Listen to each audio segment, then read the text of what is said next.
Next one is conjunction. Right, ఏంటి ఇక్కడ మనం కంజంక్షన్ గురించి తెలుసుకుందాం. వాట్ ఈజ్ కంజంక్షన్ అంటే a joining word is a conjunction. అంటే వర్డ్స్ని జాయిన్ చేసేది ఏదైతే ఉంటుందో, అంటే వర్డ్స్ని ఏదైతే కలుపుతుందో దాన్ని మనం ఏమంటామంటే కంజంక్షన్ అంటాం. అంటే సంబంధాలని కలిపేది అన్నట్టు. ఒక నౌన్ టు నౌన్కు కానీ, ప్రనౌన్ టు ప్రనౌన్కి కానీ, వర్బ్ టు వర్బ్కి కానీ, లేదా అడ్జెక్టివ్ టు అడ్జెక్టివ్ కానీ, యాడ్వర్బ్ టు యాడ్వర్బ్ కానీ, ప్రిపోజిషన్ టు ప్రిపోజిషన్ కానీ, ఆ విధంగా అంటే వర్డ్స్ని కలిపేదే కాకుండా ఫ్రేజెస్ని కలిపేది కానీ, లేదా క్లాజెస్ని కలిపేది కానీ, సో దాన్ని మనం ఏమంటాము కంజంక్షన్. అంటే సంబంధాలని కలుపుతుంది. రైట్, సంబంధ అవ్యయం అంటాము తెలుగులో మనం దీన్ని. Right, example and. అండ్ అంటే మనకు తెలుసు. ఎగ్జాంపుల్ మనం చూద్దాం. First Ram. So Ram Charan Tej and NTR. Right, Ram Charan Tej and NTR ఏం చేశారు? Acted in RRR movie. Right, so ఇక్కడ రామ్ అనేది ఏంటి? నౌన్. రైట్, రామ్ అనేది noun and NTR also noun. ఈ రెండింటిని ఏం కలుపుతుంది అంటే అండ్ అనేది కలుపుతుంది. అంటే రెండు నౌన్స్ని ఒక నౌన్ అండ్ అనే వర్డ్ అనేది కలుపుతుంది. అంటే సంబంధాన్ని కలుపుతుంది. దాన్నే మనం ఏమంటాము అంటే కంజంక్షన్. రైట్, అదేవిధంగా ఆర్ కానీ, బట్ కానీ, ఇఫ్ కానీ, ఇవి కూడా వర్డ్స్ని కానీ మన వర్డ్స్ని లేదా ఫ్రేజెస్ని కానీ క్లాజెస్ని కానీ కలుపుతాయి. Right, kinds of conjunctions. ఇందులో రకాలు చూద్దాం. Correlative conjunction. Right, first one ఏంటి? కోరిలేటివ్. ఇది ఏం చేస్తుంది అంటే used in pairs to connect balanced ideas. అంటే బ్యాలెన్స్డ్ ఐడియాస్ని కానీ లేదా మన సెంటెన్సెస్ని కానీ కలిపేది, ఒక పేర్స్లో కలిపేదాన్ని ఏమంటాం మనము? కోరిలేటివ్ కంజంక్షన్స్ అంటాము. Example either or, neither nor, both and, not only but also. So first example చూద్దాం.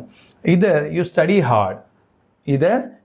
hard or you will fail. అంటే either or అనేది ఎప్పుడు యూజ్ చేస్తాము అంటే రెండిట్లో ఒకటి, ఏదో ఒకటి మాత్రమే, రెండిట్లో ఏదో ఒకటి మాత్రమే. రైట్, neither nor అనేది రెండూ కాదు, neither nor అనేది రెండూ కాదు. both and అంటే రెండు కలిపి. రైట్, రెండు కలిపి లేదా ఇద్దరిని కలిపి.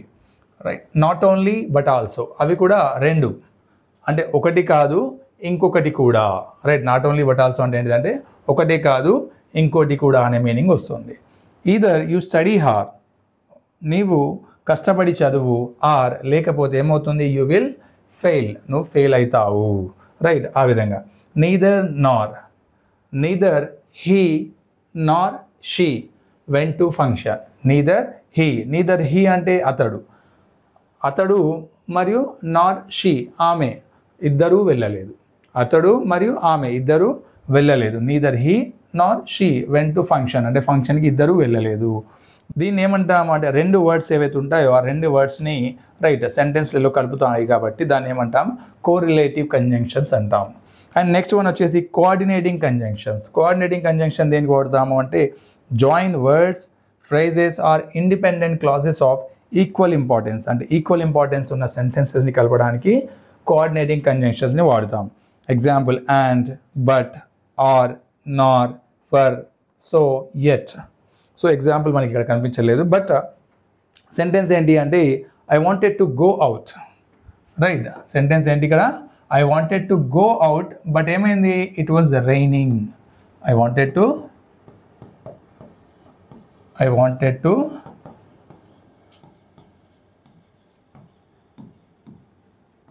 go out but it was raining. అంటే ఇక్కడ ఒక సెంటెన్స్ చూద్దాం. I wanted to go out, ఇక్కడ వరకు ఒక సెంటెన్స్ అయిపోయింది. రైట్, బట్ కానీ ఇట్ వాజ్ రైనింగ్, నేను బయటికి వెళ్ళాలనుకున్నాను కానీ ఏమైంది? కానీ వర్షం పడుతున్నది.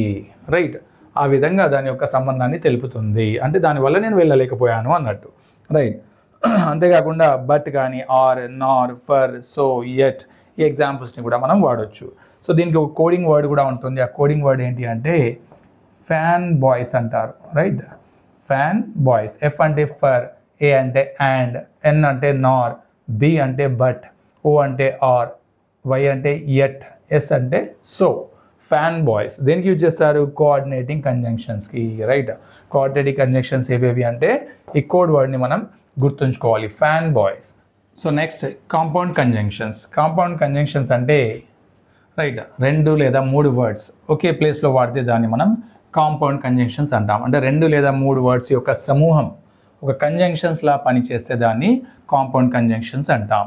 Example even if, so that, as well as, so etcetera. We went outside even though it was raining. అంటే మేము బయటికి వెళ్ళాము ఎప్పుడు? Even though it was raining అంటే వర్షం పడుతున్నప్పటికీ. ఈవెన్ దో అంటే ఏం మీనింగ్ వస్తుంది అంటే అయినప్పటికీ అనే మీనింగ్ వస్తుంది. Right, we went outside even though it was raining. Right, వర్షం పడుతున్నప్పటికీ మేము బయటికి వెళ్ళాము. So that example, we went to the market. Right, we went to the market so that we can buy fresh vegetables. Right, అంటే మేము మార్కెట్కి వెళ్ళాము. ఎందుకు వెళ్ళాము? So that we can buy fresh vegetables అంటే ఫ్రెష్ వెజిటేబుల్స్ కొనుక్కోవచ్చు కాబట్టి. Right, కొనుక్కోవాలనుకొని so that అక్కడికి వెళ్ళాము. యాజ్ వెల్ యాజ్ అంటే ఇప్పుడు ఇద్దరు ఫ్రెండ్స్ ఉన్నారనుకోండి, Ram as well as NTR. Ram as well as NTR both danced well. అంటే ఇద్దరు, రాము కాకుండా ఎన్టీఆర్ కూడా చాలా బాగా డ్యాన్స్ చేశాడు. As well as. రైట్, ఈ విధంగా కాంపౌండ్ కంజంక్షన్స్ని వాడతాము. Next, subordinating conjunctions. So what is subordinating conjunctions అంటే it is join and independent clause with dependent clause. అంటే ఇండిపెండెంట్ క్లాజ్ అంటే ఏంటిది అంటే స్వతంత్రంగా ఉండే వాక్యం అన్నట్టు క్లాజ్ అని. అది దేంతో జాయిన్ అవుతుంది అంటే జాయిన్ విత్ డిపెండెంట్ క్లాజ్ అంటే డిపెండెంట్ క్లాజ్ తోటి జాయిన్ చేస్తుంది. ఏం జాయిన్ చేస్తున్నాయి అంటే సబార్డినేటింగ్ కంజంక్షన్స్. బికాజ్ కానీ, although, since, if, unless, while, when, before, after. So ఇవన్నీ ఏం చేస్తాయి అంటే ఒక ఇండిపెండెంట్ క్లాజ్ని ఒక డిపెండెంట్ క్లాజ్తో జాయిన్ చేస్తాయి. Right, example, she stayed at home because. ఇక్కడి వరకు ఒక సెంటెన్స్ అంటే ఒక క్లాజ్. షీ వాజ్ సిక్, ఆమె సిక్ అంటే చాలా జబ్బున పడింది అనుకోండి. రైట్, షీ వాజ్ సిక్ అంటే ఆమె జబ్బున పడింది. ఇది పూర్తిగా independent clause. She stayed at home because ఆమె ఇంటి వద్దే ఉంది ఎందుకంటే. సో ఇది డిపెండెంట్ క్లాజ్. ఆమె ఇంటి వద్దే ఉంది ఎందుకంటే అంటే దాని యొక్క పూర్తి మీనింగ్ అనేది ఆ సెంటెన్స్లో లేదు, అంటే సగంలోనే ఉంది. షీ వాజ్ సిక్ అంటే ఏంటిది? ఆమె వ్యాధిన పడింది. ఇది కంప్లీట్ మీనింగ్ ఇస్తుంది ఈ సెంటెన్స్లో. బట్ ఇక్కడ ఈ సెంటెన్స్ని దీన్ని యాడ్ చేయడం ద్వారానే దీని యొక్క మీనింగ్ అనేది కలుస్తుంది. అంటే she stayed at home because she was sick. ఆమె ఇంటి వద్దే ఉన్నది ఎందుకంటే షీ వాజ్ సిక్, ఆమెకి జ్వరం వచ్చింది. ఈ విధంగా డిపెండెంట్ క్లాజ్ని ఇండిపెండెంట్ క్లాజ్ని కలుపుతుంది. ఏం కలుపుతుంది ఇక్కడ? బికాజ్ అనే వర్డ్. రైట్, అదేవిధంగా ఆల్దోని చూద్దాం. ఇదే సెంటెన్స్ని example, although she was sick.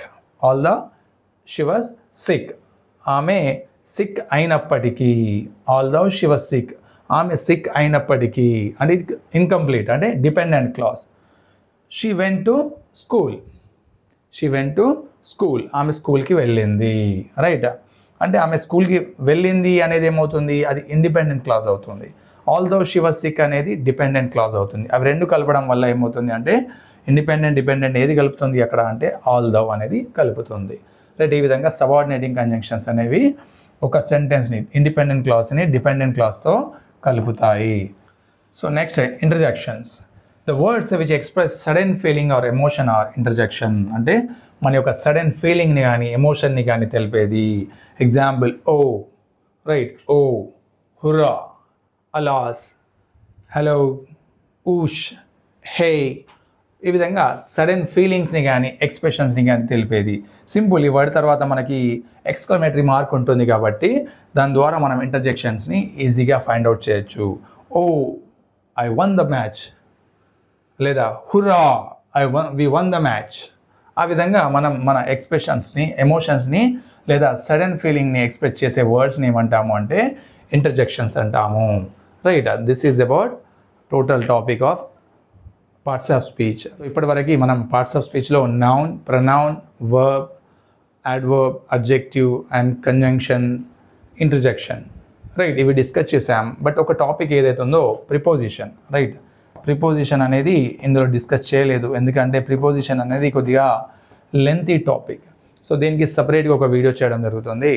Right, అంతేకాకుండా ఇంతవరకు చెప్పిన పార్ట్స్ ఆఫ్ స్పీచ్ అనేది ఎగ్జాక్ట్గా అంటే పూర్తి ఇన్ఫర్మేషన్ అనేది ఇందులో లేదు. కొద్దిగా సరిపోయేంత అంటే టెట్కి కావాల్సినంత వరకే ఆ టాపిక్ని తీసుకోవడం జరిగింది.